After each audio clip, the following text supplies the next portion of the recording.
Viewer সাগরে এসে প্রথম দিনে প্রথম টলে যে এত মাছ পাবো আসলে আশা করিনি। একদম ভোরে ভোরে জাহাজটি সেলিং করার কারণে আমরা বিকাল 3টার দিকে কোহিনুর ব্যান্ডে এসে জাল ফেলে দিই। গ্রাউন্ডে নাকি সবাই কালো চান্দা পাচ্ছে, সেই সুবাদে আমরাও মাত্র 3 ঘন্টা জাল টেনে তাড়াতাড়ি স্ট্যান্ড বাই দিলাম। বিশাল বড় একটা ব্যাগ উঠতেছে দেখেন ভিউয়ার্স, এরকম মাছ দেখলে যে কার না খুশি লাগে। চাকরিটাই তো এটাই, যত বেশি মাছ পাবো তত বেশি বোনাস পাবো। ফিশিং জাহাজগুলোতে আমাদের ফিক্স স্যালারি বাদ দিয়ে আলাদা একটা বোনাস দেওয়া হয় মাছের উপর। এই বোনাসটা অফিসার থেকে সেলর থেকে শুরু করে সবাই পাবে। অনেক জাহাজে আবার একটা টোটাল টার্গেট দেওয়া হয়, সেই টার্গেট ফিল আপ করলে কিন্তু আবার আলাদা একটা বোনাস পাওয়া যায়। আমাদের এই ফিশিং জাহাজগুলো সাগরে আসে কম না হলেও 15 থেকে 20 দিনের তেল নিয়ে। ভিউয়ার্স, মনে হয় আরও মাছ আছে।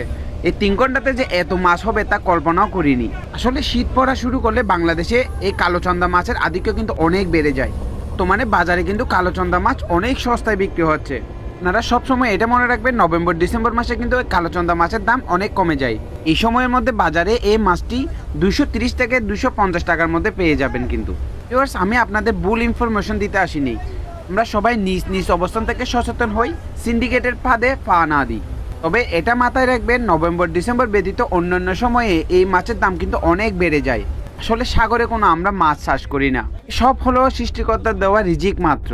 মাছগুলো প্রত্যেকটি সাইজ অনুযায়ী গ্রেডিং করে আপনাদের জন্য প্রসেসিং করা হচ্ছে। ভিউয়ার্স, এই মাছগুলো আমরা সাগরে চাষ না করলেও এই মাছ ধরতে আসা প্রতিটা জাহাজের প্রতিদিনের খরচ কিন্তু 7.5 লাখ টাকার মতো হয়। আমার চ্যানেলের সাথে থাকার জন্য সকল ভিউয়ার্সকে অসংখ্য ধন্যবাদ।